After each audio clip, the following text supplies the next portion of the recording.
It's funny how one small decision can change everything. One choice, one phone call, one innocent text, and suddenly your entire world flips upside down. That's what happened to me, but I wasn't prepared for it. Not in the slightest. The evening started like any other. I had just finished a long day at my job at the accounting firm and was sitting down to eat a simple meal, microwave lasagna. It wasn't glamorous, but it was enough. I had just moved into the apartment a few months ago, so I was still getting used to the silence. The kind of silence that settles in when you're on your own. I never really liked being alone, but I didn't have much of a choice. My friends were busy with their lives, and well, I wasn't exactly the most exciting person. My social skills weren't exactly honed, but I didn't mind. I'd grown used to it. The apartment was small but cozy. I had a few photos scattered around, some of my family, a couple of random landscape prints from a thrift store, and that's about it. Nothing fancy, just a place to call home for now. I didn't expect much from it, and frankly, it was enough. Then my phone buzzed. It wasn't a notification or a message from anyone I knew. It was an unknown number. I stared at it for a moment, trying to decide if I should answer. Normally, I'd let it go to voicemail, but something about it made me curious.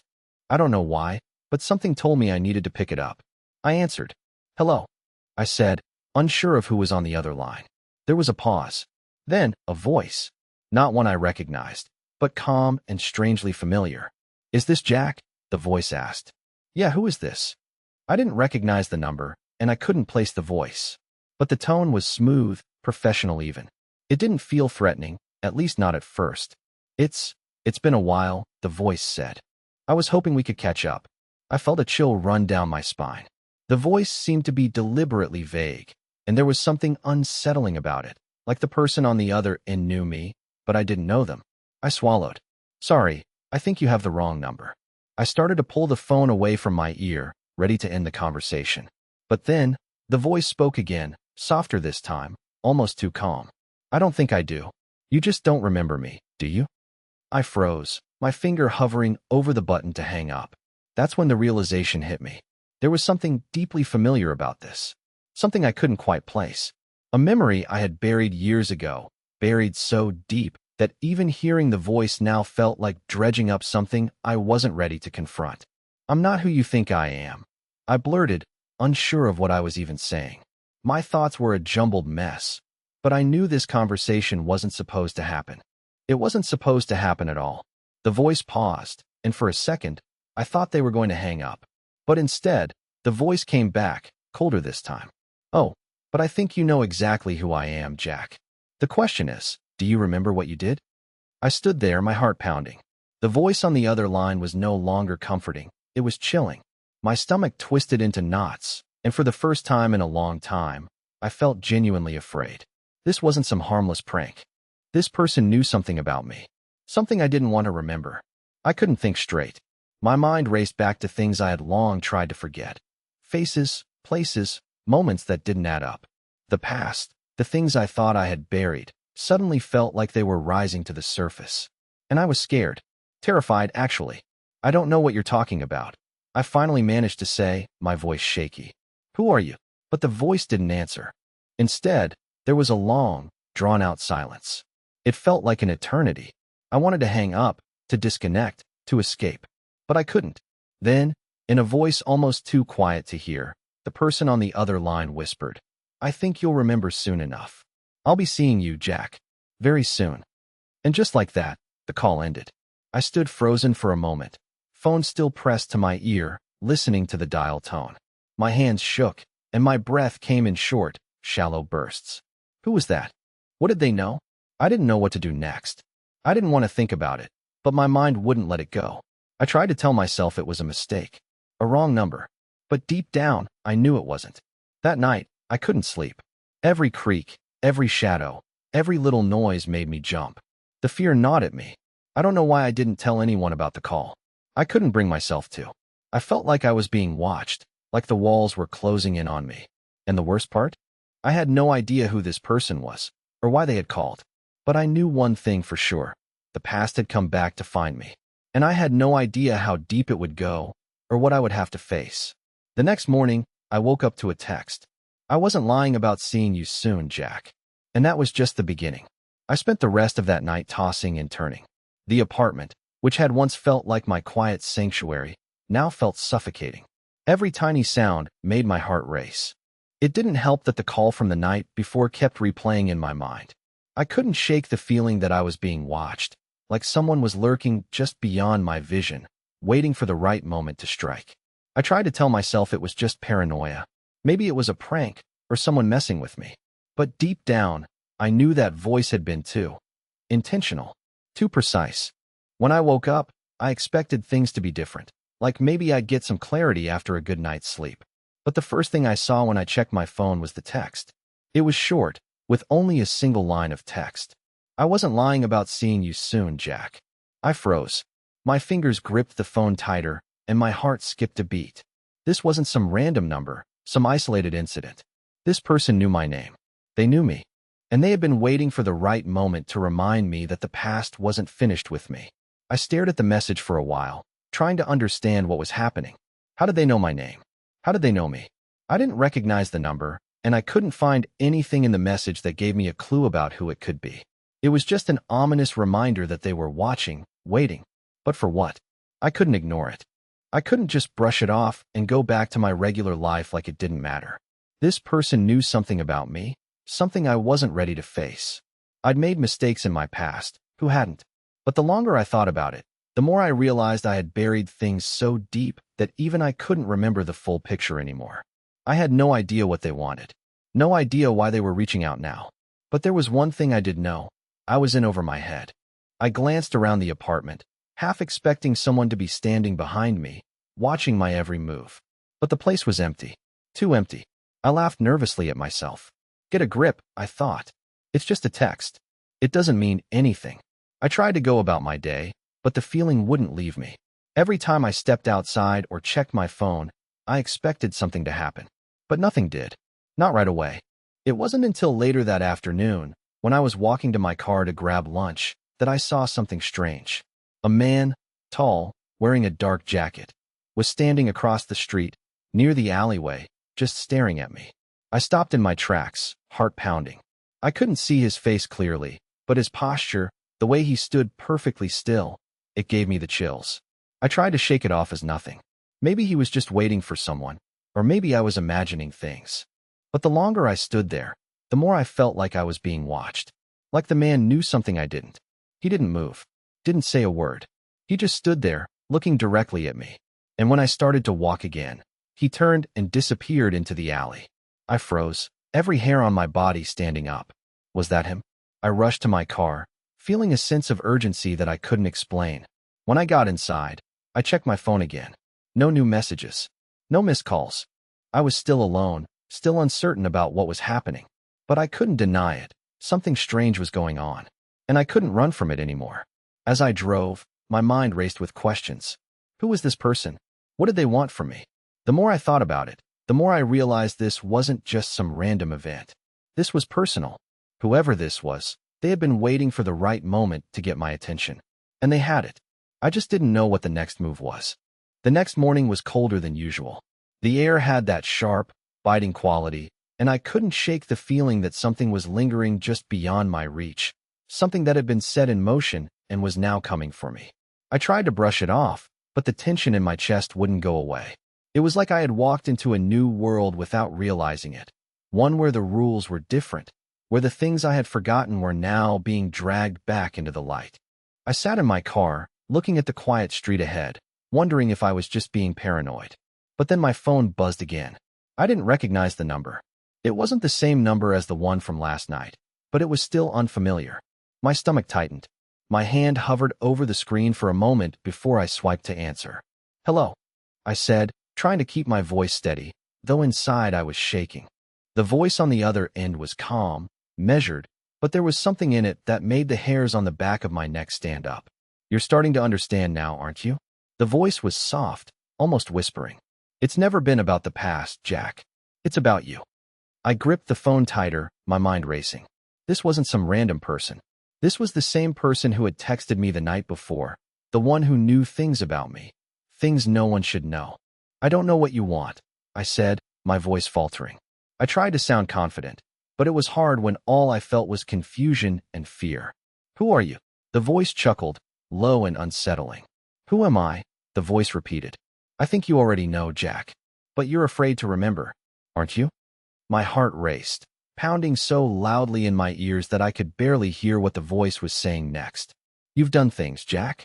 Things you thought were buried. Things that can't stay buried anymore. You can't run from them. You can't hide. We'll see each other soon. I promise. And just like that, the line went dead. I sat there, gripping the phone, staring at the screen. The sudden silence was deafening. Who was this? I had no answers, only more questions, and I couldn't stop shaking. I threw the phone down on the passenger seat, my mind swirling. What had they meant by things you thought were buried? What had I done? The memory felt foggy, like something just out of reach, like I was missing a crucial piece of the puzzle. I had always been the kind of person who kept to himself, kept a low profile. I didn't get involved in anything messy. I lived a simple life, until now. The last few days had thrown everything off balance, and I couldn't help but feel like I was losing control. I started the car, my hands gripping the wheels so tightly that my knuckles turned white. I had to get out of there. I needed space to think, to clear my head. Maybe if I could just get away from the apartment for a while, I could figure this out. I drove aimlessly for hours, taking streets I didn't recognize, trying to outrun the sense of dread that had taken hold of me. It didn't work. The anxiety was suffocating, and I could feel it creeping back in with every passing minute. I needed answers.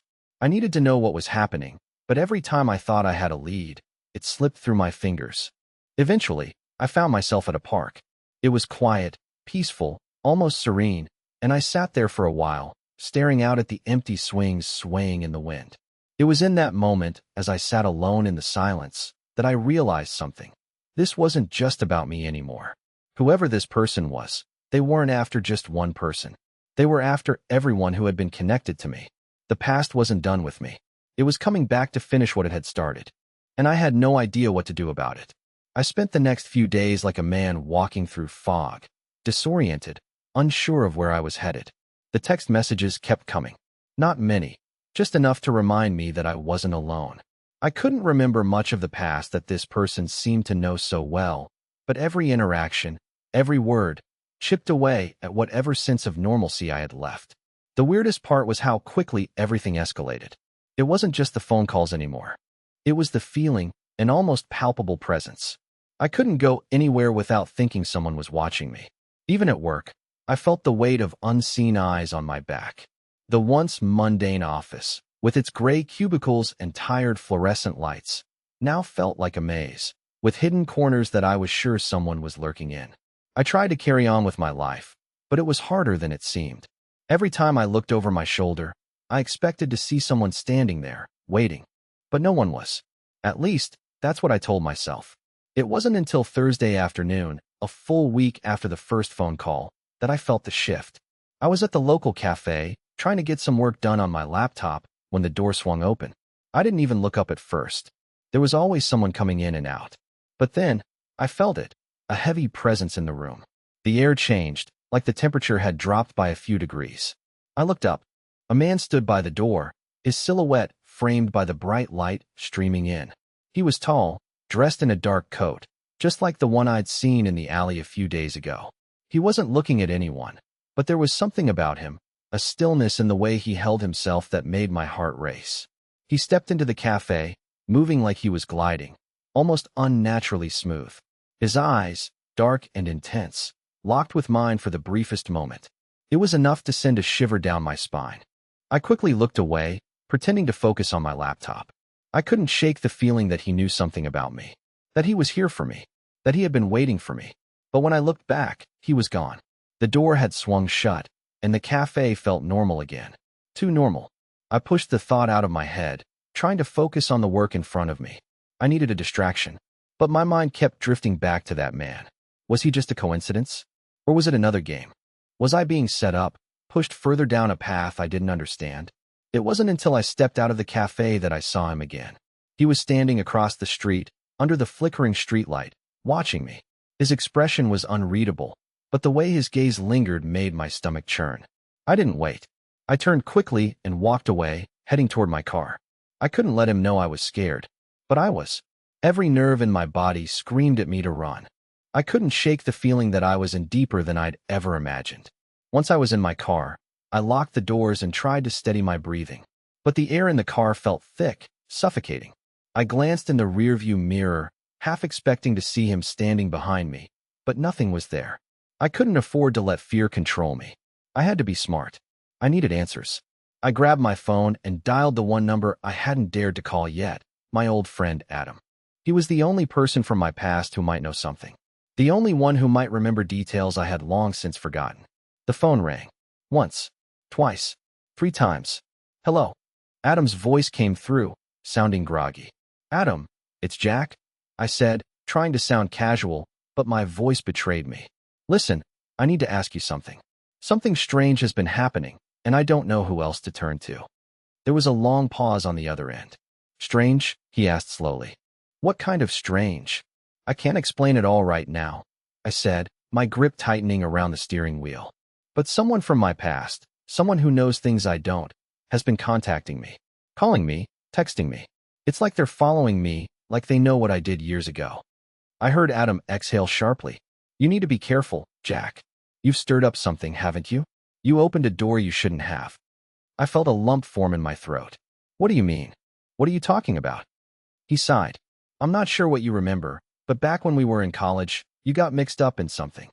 Something dangerous. Something you thought was buried. I swallowed hard, the realization hitting me like a brick. What? What dangerous thing? Adam, you're not making sense. I wish I was, man. I really do, he said, his voice low, almost a whisper. But I think you need to look deeper into your past. Someone knows exactly what you did, and they're not going to let you forget it. I was frozen, my mind spinning with the weight of his words. Adam, I don't remember. I trailed off. But the truth was, I was starting to remember things. Pieces. Fragments. They didn't make sense, but they were there, pulling at the edges of my mind.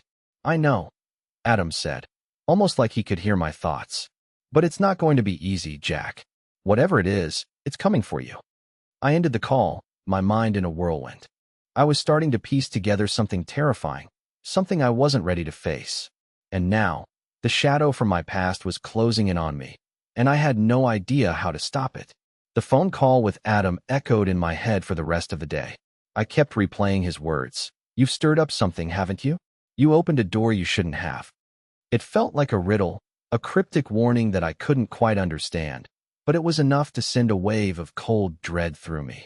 What had I done all those years ago? What door had I opened?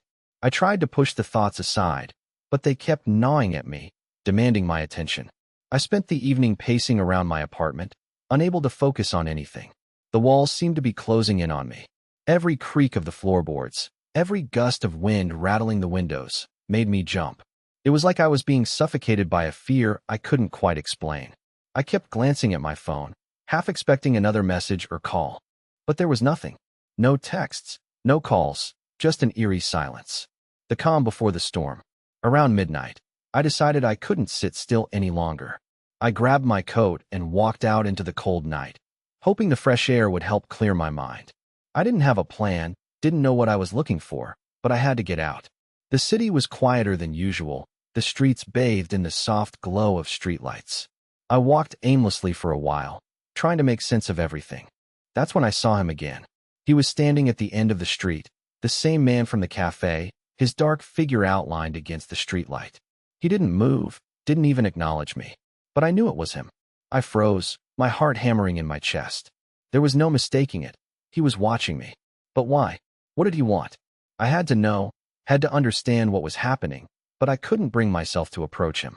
Instead, I turned and walked the other way, hoping to escape the feeling that something was closing in on me. But as I walked, I felt the unmistakable sensation of eyes on my back. It was like he was following me, no matter where I went. I quickened my pace, my steps echoing in the empty street. But every time I looked back, he was still there, keeping his distance but never letting me out of his sight. It wasn't a coincidence anymore.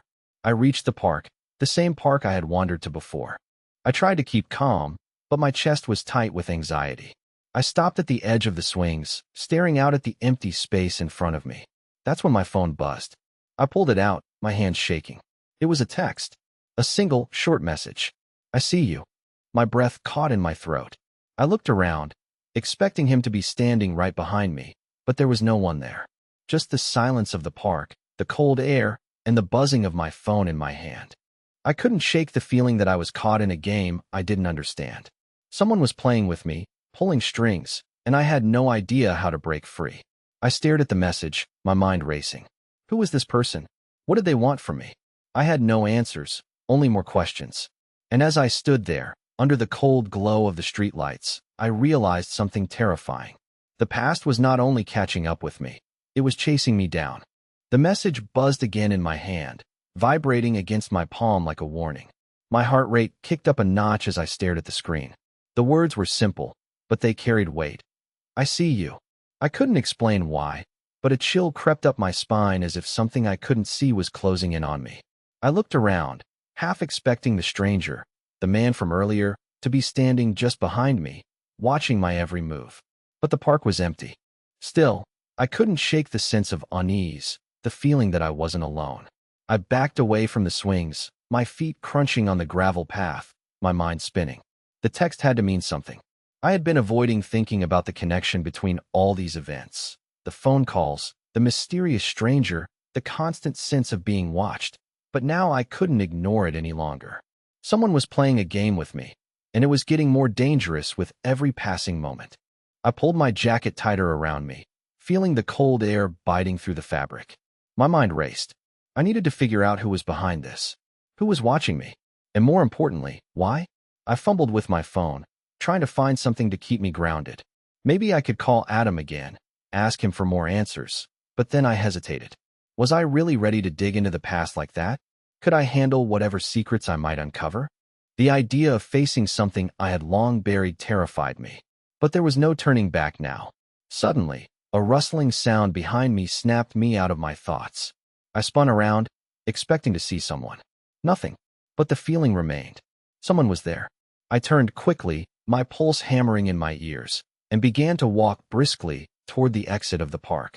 Each step felt heavier than the last, as if the ground beneath me was shifting, pulling me deeper into something I couldn't escape. I could hear footsteps now, echoing mine, but when I stopped to listen, the sound would vanish. I broke into a jog, but I wasn't fast enough. As I reached the gates of the park, a shadow crossed my path. I froze. He was there, the man from the cafe. His dark coat fluttered slightly in the breeze, and his face, partially obscured by a hood, was as unreadable as ever. But I could feel his eyes on me, heavy with some silent understanding. "Are you following me?" I demanded, my voice sharper than I intended. He didn't answer. He simply took a step forward, slowly, deliberately, closing the distance between us. I backed up, my breath coming in shallow gasps. "You're making a mistake," he finally said, his voice low but calm. "You should have left it alone." I swallowed hard. "What do you want from me?" He paused, his gaze narrowing. "It's not what I want. It's what you want. You've stirred something up, Jack. Something that should have stayed buried. And now you can't run from it." His words hit like a punch to the gut. I felt my knees weaken, but I forced myself to stand tall, trying to maintain some semblance of control. "Who are you?" I demanded. "Why are you doing this?" He didn't answer directly. Instead, he took another step closer, his presence now impossibly overwhelming. "You're already too deep," he said, almost pityingly. "The past has a way of coming back. And now, you'll have to face it." Before I could respond, he turned and began walking away, vanishing into the shadows of the trees at the edge of the park. I stood there for a long moment, my mind reeling. I didn't know what he meant, but something told me that my life was never going to be the same again. I didn't know how or why, but everything was changing, and I was being pulled into something that I couldn't control. I stumbled back to my car, each step heavier than the last. My mind was a blur, racing with questions and doubts. But there was one thing I knew for sure now. The stranger, whoever he was, had given me a warning, but it was clear that he wasn't the one I needed to fear the most. The real danger was still waiting, hidden in the corners of my past. And if I didn't face it soon, it would swallow me whole. The next few days felt like a blur. My mind was consumed by the conversation with the stranger in the park. "The past has a way of coming back." His words echoed in my head like a warning bell I couldn't silence. What was it about my past that had come alive again? What had I done all those years ago that was suddenly so important? I tried to push it aside, distract myself with work, with normal life, but the feeling never left. It was like a shadow that followed me wherever I went. Every knock on my door, every unfamiliar face in a crowd made my heart race. I couldn't escape the feeling that someone was watching me, and I didn't know how to make it stop. Then, late one night, as I sat in my dimly lit apartment, trying to force my mind to focus on something else, it happened again. Another text. You don't remember, do you? The words made my blood run cold. It was from the same number, the one that had haunted me for days. But this time, it felt different. More personal. I stared at the message, my thoughts racing. I didn't remember what the stranger was talking about. What didn't I remember? I felt my hands trembling as I typed back. Remember what? Who is this? What do you want from me? The phone buzzed again almost instantly. The truth is closer than you think. It's already inside you, Jack. The message was cryptic, unsettling. The truth is closer than you think. The words seemed to dig into my chest like nails, pushing me deeper into confusion. What was it that I had forgotten? And why was someone tormenting me with these vague, chilling messages? I set my phone down, my mind spinning. I needed answers. I needed to remember. But the memories wouldn't come. They felt like fragments, scattered pieces that wouldn't connect no matter how hard I tried. There were faces, flashes of places I couldn't quite identify, and events that felt just out of reach. Like they were on the tip of my tongue, but I could never quite say them aloud. I stood up, pacing the room, my thoughts a whirlwind of unanswered questions. It was then that I heard it, the faintest sound of footsteps outside my door. I froze. It was impossible. No one had visited me in days. I hadn't heard anyone approach. But now, I could hear the unmistakable sound of footsteps, slow and deliberate, coming closer. My heart pounded in my chest as I approached the door, every instinct telling me to run. But I couldn't move. I was frozen, trapped in a feeling I couldn't escape. Slowly, I reached for the door handle, my mind racing. Who was out there? Could it be the man from the park? Or was it someone else? Someone who knew far more than I could ever comprehend? I turned the handle and opened the door, my breath catching in my throat. No one. The hallway was empty, silent. But then, I noticed something that sent a cold shiver down my spine. There, on the floor just outside my door, was a small, crumpled piece of paper. I bent down, my hands shaking as I unfolded it. The words were simple, written in a hasty scrawl. It's time you remembered. The past is waiting. The message hit me like a punch to the gut. How did they know? How did they know that I was still searching, still trying to piece together what I had lost? I stepped back inside, the door clicking shut behind me. The apartment felt smaller, darker, as though the walls were closing in. The air was thick with tension, and I could feel the weight of the message pressing down on me. The truth was out there, but I didn't know how to find it. I didn't know how to face it. But one thing was clear now. I couldn't keep running. Whatever was lurking in the depths of my past was coming for me, and it wasn't going to stop until I confronted it. And that terrified me. As I stood there, staring at the crumpled paper in my hand, I made a decision. I had to find out what had been buried all these years. I had to face the truth, no matter how dangerous it might be. But I wasn't prepared for what I would uncover. The following days felt like a blur of restless searching and dread-filled nights. Every time I tried to get closer to the truth, it seemed to slip further from my grasp. The texts continued to come, each one more cryptic than the last, pushing me deeper into a spiraling anxiety. It felt like I was trapped in a never-ending maze of my own making, unable to escape the shadows of my past. But then, one evening, everything changed. I was sitting in my apartment, staring blankly at my phone.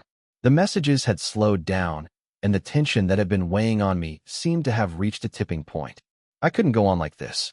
I had to find the source of all this fear and confusion once and for all. I needed closure. I remembered Adam's words. The past has a way of coming back. He wasn't wrong. The truth I had been avoiding was finally cornering me, and I knew that if I didn't face it now, it would continue to haunt me forever.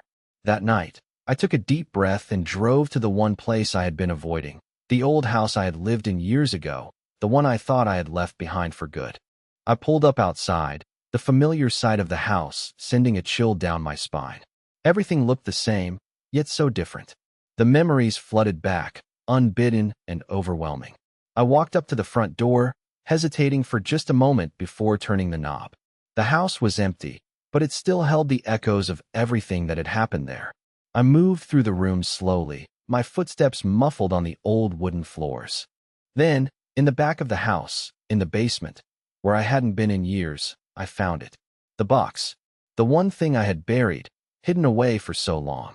My heart raced as I lifted the heavy lid, revealing the contents. Old letters, photographs, and a journal that I hadn't seen in years. I opened the journal, my hands trembling, and began to read. It was like stepping into a different world, a world I had tried to forget, but one that had always been a part of me. As I read, I remembered everything.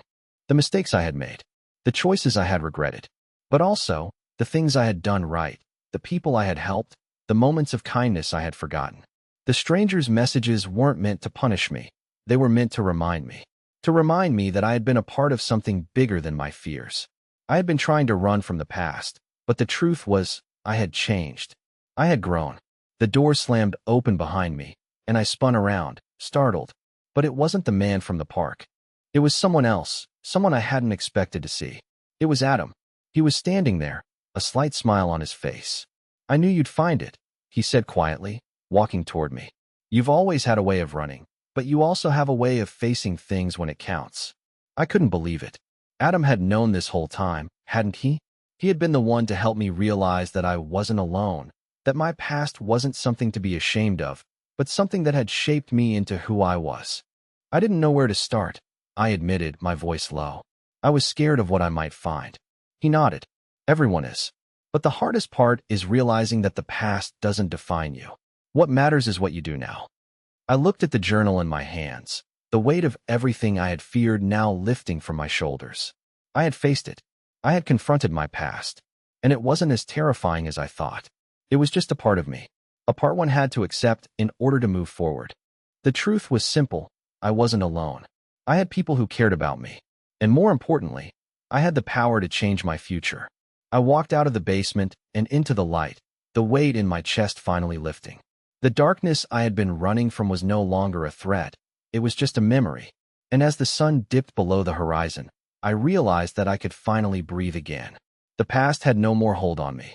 And for the first time in a long while, I was ready to embrace whatever came next.